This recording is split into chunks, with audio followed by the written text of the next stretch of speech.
అందరికీ పవిత్ర వైశాఖ బుద్ధ పూర్ణిమ శుభాకాంక్షలు.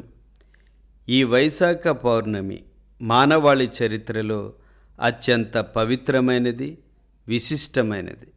ఎందుకంటే బోధిసత్వుడైన సిద్ధార్థ గౌతముని జననం, బోధిసత్వ సిద్ధార్థుడు సమ్యక్ సంబోధిని సాక్షాత్కరించుకుని బుద్ధ భగవానునిగా అవతరించడం మరియు బుద్ధ భగవానుల వారి మహాపరినిర్వాణం, వారికి సంబంధించిన ఈ 3 మహాఘట్టాలు ఈ వైశాఖ బుద్ధ పూర్ణిమ రోజునే సంభవించాయి.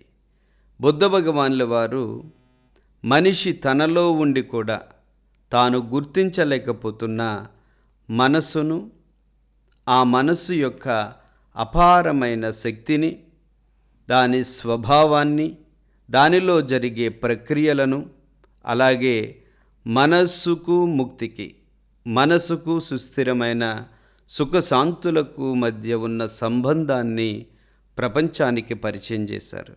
అంతేకాదు, అజ్ఞానం మరియు తృష్ణల వల్ల పుట్టే దుఃఖం నుండి శాశ్వతంగా విముక్తి పొందే సరైన జీవన మార్గాన్ని, జీవన విద్యను మానవాళికి అందించారు.